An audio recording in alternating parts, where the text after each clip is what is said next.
오늘 우리에게 주시는 하나님 말씀은 누가복음 15장 11절부터 32절까지 말씀입니다.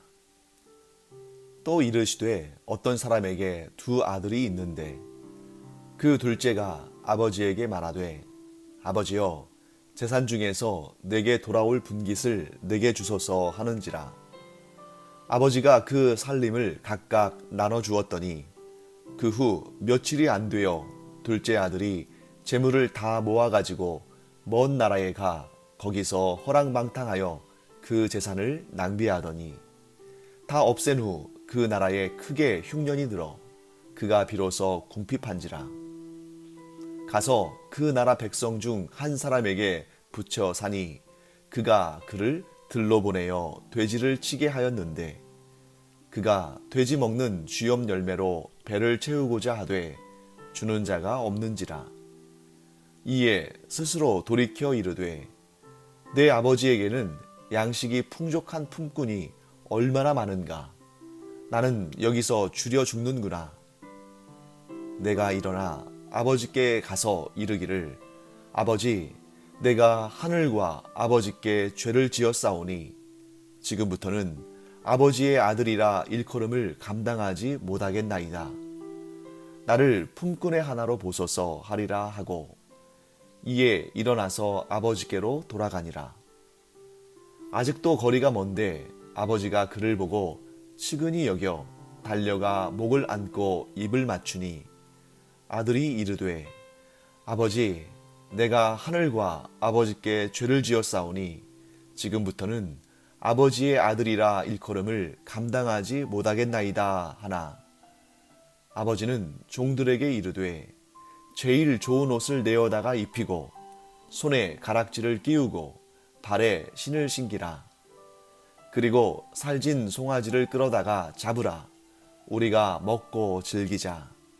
이 내 아들은 죽었다가 다시 살아났으며 내가 잃었다가 다시 얻었노라 하니 그들이 즐거워하더라. 맏아들은 밭에 있다가 돌아와 집에 가까이 왔을 때에 풍악과 춤추는 소리를 듣고 한 종을 불러 이 무슨 일인가 물은데 대답하되 당신의 동생이 돌아왔음에 당신의 아버지가 건강한 그를 다시 맞아들이게 됨으로 인하여 살진 송아지를 잡았나이다 하니 그가 노하여 들어가고자 하지 아니하거늘 아버지가 나와서 권한대 아버지께 대답하여 이르되 내가 여러 해 아버지를 섬겨 명을 어김이 없거늘 내게는 염소 새끼라도 주어 나와 내 벗으로 즐기게 하신 일이 없더니 아버지의 살림을 창녀들과 함께 삼켜버린 이 아들이 돌아오매 이를 위하여 살진 송아지를 잡으셨나이다. 아버지가 이르되 예 너는 항상 나와 함께 있으니 내 것이 다 내 것이로되 이 내 동생은 죽었다가 살아났으며 내가 잃었다가 얻었기로 우리가 즐거워하고 기뻐하는 것이 마땅하다 하니라. 오늘 본문은 우리에게 탕자의 비유라고 잘 알려져 있는 비유가 등장합니다. 이 비유는 그 비유 속에 담겨 있는 의미와 또 그 비유의 어떤 그 말하는 목적을 생각하지 않고 들어도 매우 드라마틱한 그런 내용을 다루고 있습니다. 한 사람에게 두 아들이 있었는데 그 두 아들의 완전히 다른 모습이 한편의 드라마나 영화를 보는 것 같습니다. 하지만 이 비유가 재미있든 혹은 재미가 없든 그것과는 관계없이 이 비유를 통해서 예수님께서 어떤 말씀을 하시고자 하시는지, 즉 이 비유에 담긴 하나님의 뜻이 무엇인지를 알아내는 것이 굉장히 중요한 일이죠. 그것을 위해서 우리가 이 말씀을 또 살펴봐야 됩니다. 자, 어떤 사람에게 두 아들이 있었습니다. 사건의 발단은 둘째 아들이 아버지에게 아버지의 재산 중에서 자기에게 돌아올 분깃, 곧 자기 몫의 유산을 미리 달라고 요구하는 데에서부터 시작합니다. 자, 오늘날에야 부모님이 살아 계셔도 증여 같은 방법을 통해서 그 재산의 일부를 또 받기도 하고 합니다만, 이 당대, 이 옛날, 이 고대 시대의 일반적인 문화와 풍습은 그 아버지가 돌아가시고 난 후에 그 자손들이 그 유산을 상속받는 것입니다. 그런데 이 둘째 아들은 아버지가 살아있음에도 불구하고 유산을 요구합니다. 그러니까 이런 모습만 봐도 이 둘째 아들이 효자는 아니라는 사실을 우리가 알 수 있습니다. 자, 그런데 그 아버지의 반응도 평범하지는 않은 것 같습니다. 그러한 어떻게 보면 굉장히 상식 밖의 요구를 하는데도 그 요구를 들어줍니다. 그래서 본문에는 그 아버지가 그 살림을 각각 나눠주었다라고 말합니다. 그 얘기는 첫째 아들에게도 둘째 아들에게도 그들의 상속분을 미리 나눠줬다라고 우리가 볼 수 있는 거죠. 자, 그렇다면 이 둘째 아들은 얼마나 받았을까요? 이 글에 나오는 그 아버지의, 이 비유에 나오는 아버지의 재산이 얼마나 되는지 우리가 알 수 없으니까 총액은 알 수 없지만 비율은 알 수 있습니다. 신명기 21장 17절을 보면 이 상속과 관련해 가지고 장자의 권리가 나와 있는데, 장자는 다른 형제들보다는 즉 2배의 상속분을 받도록 되어 있습니다. 이 비유에서 역사적인 사실은 아니겠습니다만, 이 비유에서 이 아버지에게 두 아들 외에 다른 아들들이 없다고 가정해 본다면, 이 둘째 아들은 아버지의 재산 중에 3분의 1을 받아서 먼 외국에 나간 것입니다. 그렇다면 첫째 아들, 곧 장자는 얼마를 받았겠습니까? 그 아버지의 재산 중에 3분의 2가 이 첫째 아들의 몫이 되었겠죠. 하지만 아버지가 살아있고 또 이 아버지와 이 첫째 아들이 한 집에 살고 있기 때문에 명의는 이 기회에 첫째 아들을 앞으로 해 놓았겠습니다만, 실제적으로 그 재산을 지금 관리하고 사용하는 것은 아직은 아버지의 일이겠죠. 그리고 언제 이 3분의 2의 재산이 그 첫째 아들에게 온전히 돌아가겠습니까? 그 아버지가 죽고 난 후에 일어날 일인 것입니다. 그런데 둘째 아들은 어떻게 했습니까? 자기가 받은 그 재산을 가지고 다 그 재물을 모아 가지고 먼 나라로 갔다고 이 비유는 말하고 있습니다. 그러니까 아버지 집에 살거나 혹은 근처에 살면 명의야 자기 앞으로 돼 있을지 모르지만 자기 마음대로 쓸 수 없다고 판단해서 아마 자기 마음대로 그 상속받은 재물을 쓰고 싶어서 먼 나라로 가는 그런 결정을 했을 수도 있을 것 같습니다. 자, 그런데 이 둘째 아들이 아버지의 품을 떠나서, 아버지의 집을 떠나서 먼 나라에 가서 이제 비로소 정말 자유롭게 자기 마음대로 살면서 자기가 가지고 있는 그 재산을 마음대로 쓸 수 있게 되었을 때 어떤 일이 발생했습니까? 그가 허랑방탕하게 살며 그 모든 재산을 다 낭비하고 급기야는 파산하게 되었습니다. 아버지의 유산을 다 써버린 거죠. 그리고 어떤 사람에게 빌붙어 살면서 그 사람이 치는 돼지를 먹이며 사는, 그러니까 이 유대인의 입장에서 보면 이 돼지는 부정한 짐승이잖아요. 그러니까 돼지를 키우지도 않고 돼지를 먹지도 않는데 그 돼지를 키우면서 돼지에게 음식을 주고 돼지를 보살피는 그런 일을 해야 되는 그런 상황 가운데 있습니다. 그나마도 돼지가 먹는 돼지의 음식인 쥐엄 열매라도 배를 채우기를 원하는데 그나마도 얻지 못하는 그런 정말 비참한 그런 상황 가운데 처하게 된 것입니다. 자, 이쯤에서 우리는 이 비유의 등장인물들이 누구를 상징하는지를 찾아봐야 할 것 같습니다. 자, 아버지는 누구를 의미할까요? 네, 우리가 이 부분은 정말 명확하죠. 하나님을 의미하는 것입니다. 자, 아버지는 하나님을 상징하는 존재입니다. 자, 그렇다면 이제 좀 어려워지는 그러한 내용이 이제 나오죠. 첫째 아들과 둘째 아들은 누구를, 어떤 사람을 의미하는가? 자, 그런데 그것을 살펴보기 전에 우리가 주목하고 있지 않은, 지금 우리가 주목하고 있지 않은 한 요소를 생각해 봐야 됩니다. 자, 등장인물은 아니지만 이 비유의 핵심적인 역할을 하는 것 중 하나, 뭐냐면 이 비유의 배경이 되는 집입니다. 정확히 말하면 아버지의 집이죠. 둘째 아들은 아버지의 집에서 살다가 밖으로 나갔습니다. 그러나 첫째 아들은 여전히 아버지의 집 안에서 아버지와 함께 삽니다.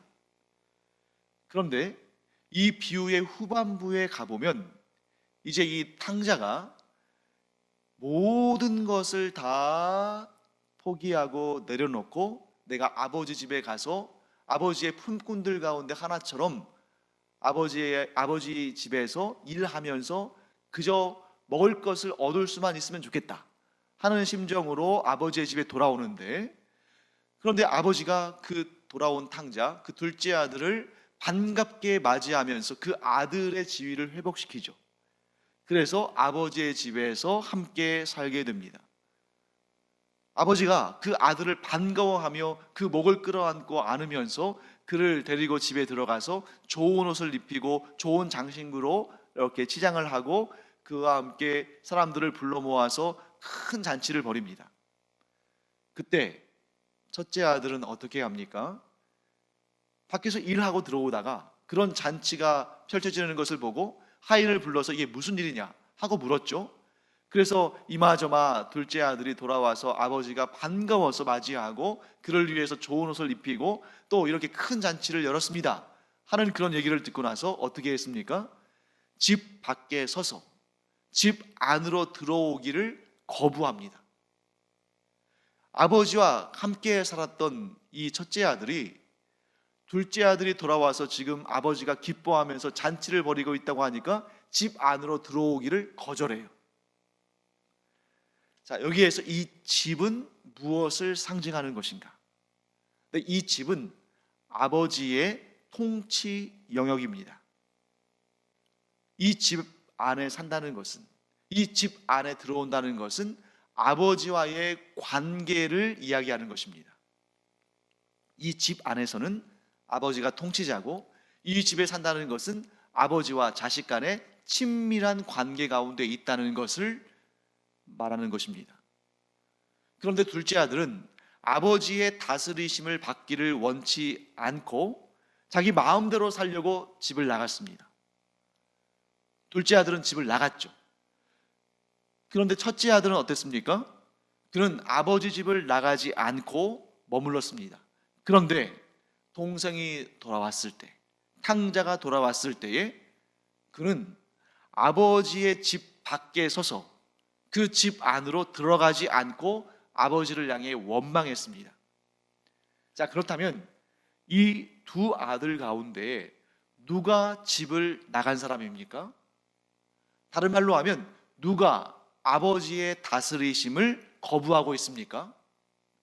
둘째 아들은 아버지의 다스림을, 아버지와의 관계를 거부하고 벗어났다가 뉘우치고 다시 아버지께로 돌아왔습니다. 그때 아버지가 그를 맞이하지 않으면 어쩔 수 없지만, 그런데 그 아버지가 둘째 아들을 맞이해서 집 안으로 들였습니다. 아버지의 통치를 받기를 이제 본인이 소원했고, 또한 아버지는 그와의 관계를 회복시켜 주었습니다. 그런데 첫째 아들은 아버지와 함께 살다가, 즉 그 몸이 아버지의 집 안에 있었는데 이제 탕자가 돌아온 다음에 집 안으로 들어오기를 거부합니다. 곧 아버지의 다스림을 거부한 것이죠. 둘 다 아버지의 다스림을, 둘 다 아버지와의 관계를 거부했지만 차이가 있죠. 둘째 아들이 거부한 일은 과거의 일이고 현재는 회복했습니다. 그런데 첫째 아들은 거부하지 않았지만 지금 현재는 거부하고 있습니다.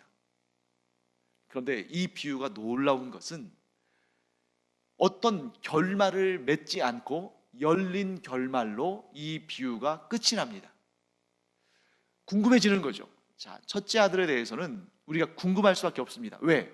둘째 아들은 과거에는 아버지의 통치를 거부하고 먼 외국으로 나갔지만 회개하고 돌이켜서 다시 돌아왔고 아버지가 그를 받아줬습니다.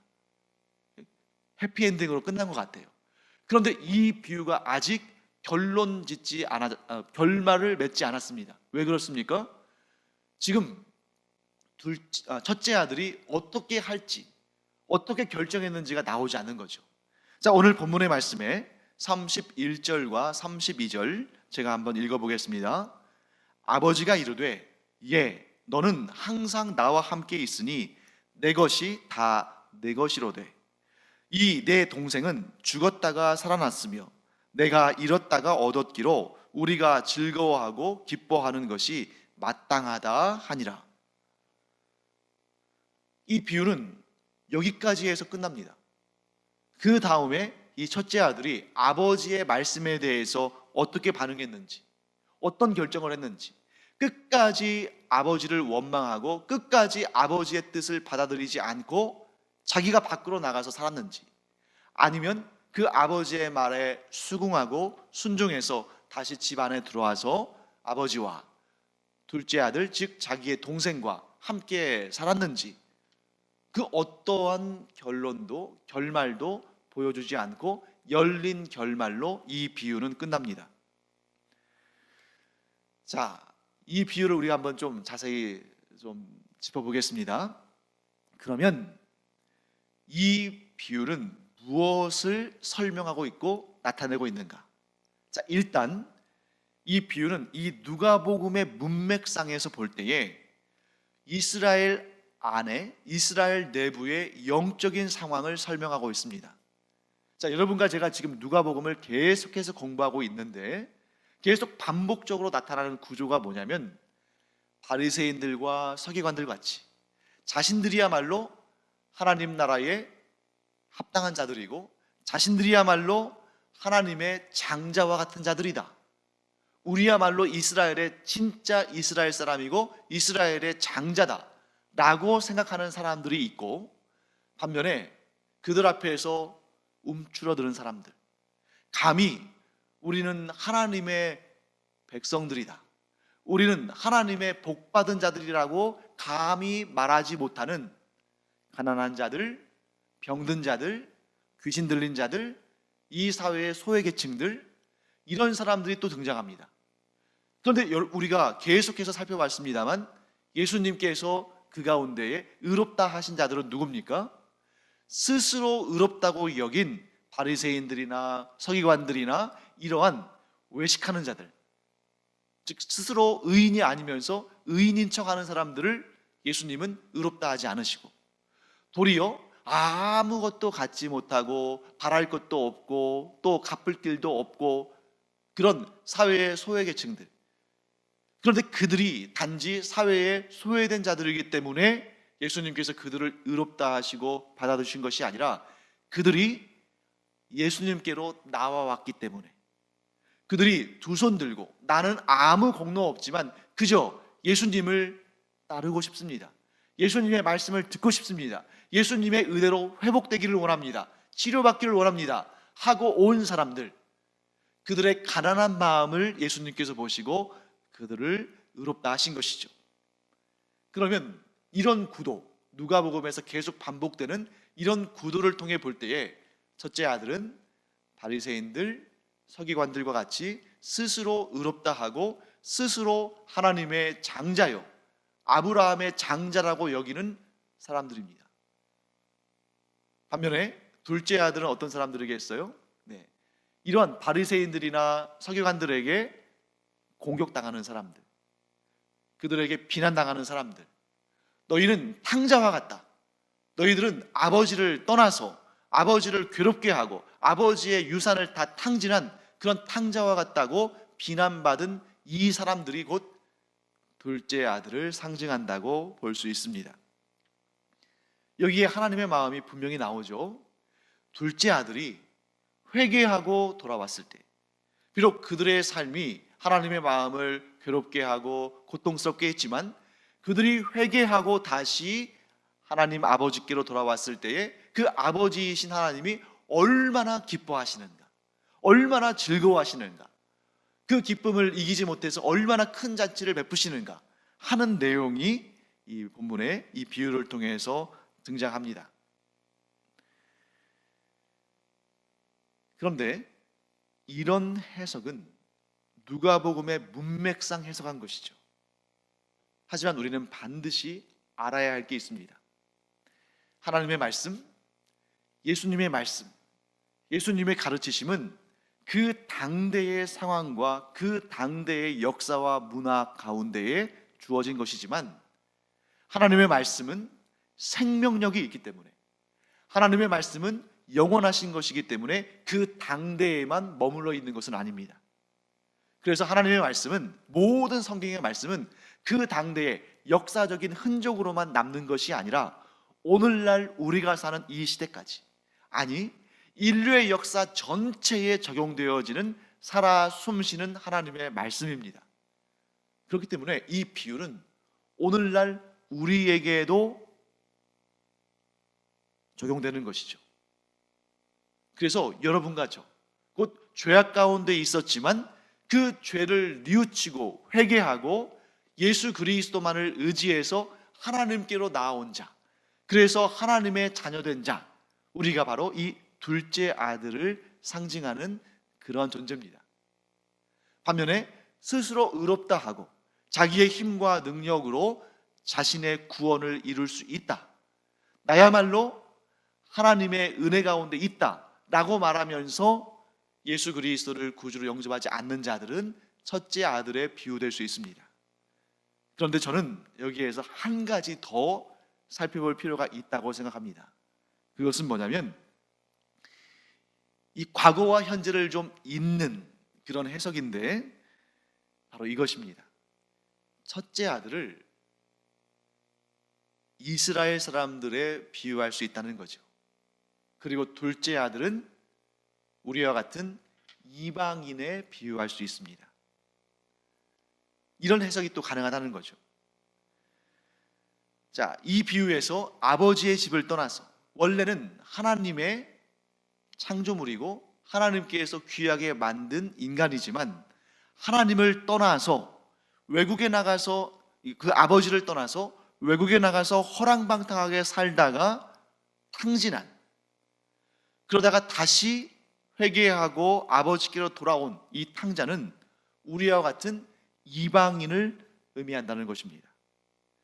하지만 여전히 아버지 집에 살지만, 그리고 여전히 아버지와의 관계는 가지고 있지만, 그러나 동생을 시기하고 질투해서 또 그 탕자인 동생을 받아들이고 기뻐하는 그 아버지의 모습이 미워서 원망하고 원통해하는 그러한 첫째 아들의 모습 속에서 우리는 뭘 발견할 수 있냐면, 자기 민족만 의롭다고 생각하고 자기 민족만, 이 유대 민족만 구원받기에 합당하다고 생각하는 유대 민족, 이스라엘 사람들을 우리가 떠올릴 수 있다는 거죠. 이런 해석이 또한 가능한 것입니다. 그렇다면 첫째 아들이 선민의식에 사로잡힌 그런 이스라엘 민족이고, 둘째 아들이 우리와 같이 탕자였다가 회개하고 돌아온 이방 족속들, 이방 민족이라면 그 결론은 어떻게 될까? 둘 중에 하나 아니겠습니까? 그 첫째 아들이 아버지를 원망하고 동생을 시기하고 질투하다가 그 집에 들어가지 않고 그 잔치에 참여하지 않을 수도 있고, 혹은 반대로 처음에는 좀 원망하는 마음, 아버지를 향해서 원망하고 불평하는 마음, 동생을 향해서 또 미워하고 질투하고 시기하는 마음이 있다 하더라도 이 아버지의 간곡한 말씀을 듣고 그 마음을 깨닫고, 그래, 내가 잘못했지, 내가 이런 마음 가지면 안 되지 하고 다시 집으로, 아버지의 집으로 돌아가서 아버지와 함께, 또 돌아온 탕자인 동생과 함께, 또 그 축하하러 온 많은 사람들과 함께 기뻐하고 즐거워하며 잔치를 벌이는 그런 결론으로 결말 맺어질 수도 있습니다. 어느 쪽일까? 저는 그 첫째 아들이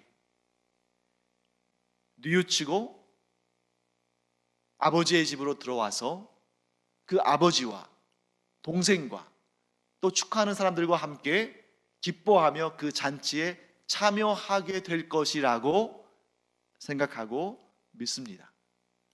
그 이유가 있습니다. 이 본문은 이 본문 내에서 의미가 있지만 동시에 성경 전체 속에서도 의미가 있죠. 그래서 그 단서를 어디에서 찾을 수 있냐면 로마서 11장 11절과 12절에 이런 내용이 나옵니다. 그러므로 내가 말하노니 그들이 넘어지기까지 실족하였느냐? 그럴 수 없느니라. 그들이 넘어짐으로 구원이 이방인에게 이르러 이스라엘로 시기나게 함이니라.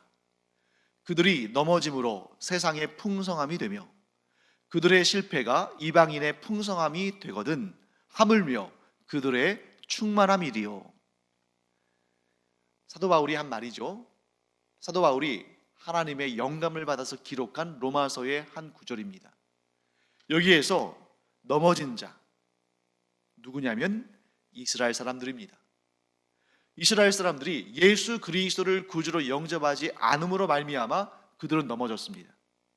그런데 그들이 넘어졌기 까닭에 복음이 이방인에게로 전파되어서 이방인들 가운데 많은 수가 구원을 받고 하나님의 자녀가 되었습니다. 바로 이 사실이 이스라엘로 하여금 시기나게 함으로 말미암아 그들이 도리어 회복되어질 그러한 가능성과 기회가 된 것이죠. 곧 이방인들이 하나님께로 돌아오는 이 사실이 이 이스라엘 백성들, 곧 유일한 택함받은 민족이라고 여기는 이스라엘 민족이 하나님께로 돌아오게 되는 자극제가 된다는 것입니다.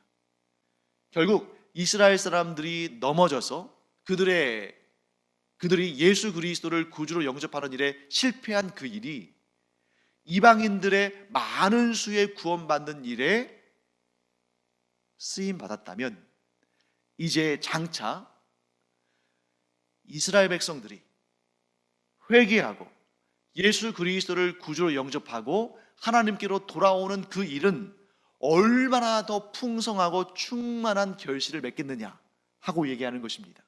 그래서 이 사도 바울의 결론은 뭐냐면 이 이스라엘 백성들이 잠깐 넘어지고 실족함으로 말미암아, 즉 그들이 예수 그리스도를 거부함으로 말미암아 구원의 복음이 이방인들에게 이르고 이방인들 가운데 많은 수가 예수 그리스도를 구주로 영접하고 하나님의 자녀가 되는 구원을 누렸는데, 분명히 하나님께서 이스라엘 백성들과 맺으신 그 언약을 잊지 않으시고 기억하심으로 인해서 언젠가 이스라엘 사람들 가운데 많은 사람들이 회개하고 돌이켜 예수 그리스도를 구주로 영접하고 하나님과의 관계를 회복할 날이 올 것이며, 그날의 충만함은 그 무엇으로도 비교할 수 없는 큰 충만이요 큰 기쁨일 것이다 라고 로마서에서 말씀하고 있는 것이죠. 사랑하는 성도 여러분, 이런 의미에서 볼 때는 모든 사람들이 유대인이나 헬라인이나 곧 이스라엘 사람들이나 이방인들이나 모두가 다 탕자입니다. 모두가 다 아버지의 집을 나갔던 사람입니다. 모두가 다 아버지의 통치와 아버지의 다스리심과 아버지의 사랑을 거부했던 존재들입니다. 하지만 그 거부한 자리에서 돌이켜 회개하고 다시 아버지 집으로 돌아오면 아버지는 달려나가서 그 목을 껴안고 기뻐하고 입맞추며 반가워하고 그 아들을 아버지의 집으로 불러들여서 좋은 옷을 입히고 좋은 것을 먹이기 위해서 큰 잔치를 베풀, 그래서 함께 기뻐하는 그러한 놀라운 천국 잔치가 이루어진다 하는 것을 보게 됩니다. 그래서 우리는 이렇게 기도해야죠. 내가 죄악 가운데 있을 때에 하나님의 은혜로 하나님의 그 복음을 전해 듣고 내가 돌이켜 회개하고 아버지의 집에 들어가서 하나님의 자녀됨을 회복한 것처럼 저 완악한 이스라엘 사람들도 뿐만 아니라 이 세상에 있는 이 예수 그리스도를 구주로 영접하지 않는 그 수많은 사람들이 회개하고 돌아와 아버지의 집에 들어와서 이 기쁨의 구원의 큰 잔치에 참여하기를 우리는 간절히 바라고 원하며 기도해야 됩니다. 그것이 바로 진정한 탕자, 회복된 탕자, 아버지와의 관계가 다시 회복된 이 탕자가 마땅히 해야 할 일인 것이죠. 우리가 이러한 거룩한 사명을 깨닫고 그 사명을 이루기 위해서 기도하며 힘쓰는 우리 모두가 되기를 축원합니다. 기도하겠습니다. 하나님, 주님의 은혜를 감사드립니다. 저희는 탕자와 같은 자들이었으나 하나님께서 오래 참으시고 기다리시는 중에 복음의 소식을 듣고 돌이켜 하나님께로 돌아가서 하나님의 자녀가 된 하나님의 존귀한 구원받은 자녀들입니다. 하나님, 늘 감사하는 마음 갖게 하여 주시옵시고, 또한 아직도 너무 많은 그러한 탕자들이 있는데 저들이 우리와 같은 구원의 감격과 하나님 자녀됨의 회복을 누리는 은혜가 있게 하여 주시옵소서. 감사드리며 예수님의 이름으로 축복하며 기도합니다. 아멘.